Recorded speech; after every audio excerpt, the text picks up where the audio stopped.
జగన్ తన సైతాన్ సైన్యంతో విష ప్రచారం చేయించారని మండిపడ్డారు ఏపీసీసీ చీఫ్ షర్మిల.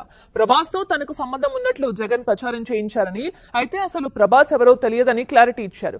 గతంలో కూడా తన పిల్లల మీద ప్రమాణం చేశా, ఇప్పుడు ప్రమాణం చేస్తున్నారన్నారు. తనకు ప్రభాస్ తో ఎలాంటి రిలేషన్ లేదని, జగన్ కు తనపై ప్రేమ ఉంటే ప్రచారం జరుగుతున్నప్పుడు ఏం చేశావు, గాడిదలు కాసావా అంటూ ఫైర్ అయ్యారు. తన మైలేజ్ కోసం సొంత చెల్లి అని కూడా చూడకుండా తనని బలిపశువుని చేశారని మండిపడ్డారు షర్మిల.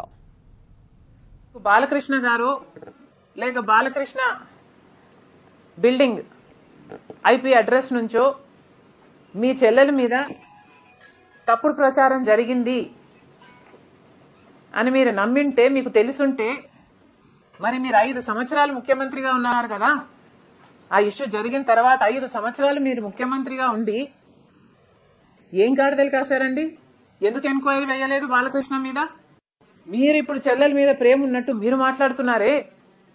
మీకు నిజంగానే చెల్లెల మీద ప్రేమ ఉంటే, ఏ ఇష్యూ అయితే బాలకృష్ణ బిల్డింగ్ నుంచి అప్పుడు జరిగిందో ప్రభాస్ కు నాకు సంబంధం ఉంది అని, అదే ఇష్యూని గత 5 సంవత్సరాలలో మీ సైతాన్ సైన్యం మీ సోషల్ మీడియాలో మీరు వాడుకోలేదా? నేను ఏ రోజైతే కేసు పెట్టానో, ఇలా జరిగింది, నా మీద తప్పుడు ప్రచారం జరుగుతుంది అని ఏ రోజైతే కేసు పెట్టానో, ఆ రోజే నేను ప్రభాస్ అన్న వ్యక్తిని ఇంతవరకు చూడలేదు అని చెప్పాను. ఈ రోజుటికి కూడా నాకు ప్రభాస్ అంటే ఎవడో తెలియదు. ఈ రోజుటికి కూడా చెప్తున్నా, ఆ రోజు ప్రమాణం చేశాను నా బిడ్డల మీద నాకు సంబంధం లేదు ఆయనతో అని. ఈ రోజు మళ్ళీ చేయడానికి కూడా చెప్తున్నా, నాకు సంబంధం లేదు ఆయనతో. నా బిడ్డల మీద ప్రమాణం చేసి చెప్తున్నా.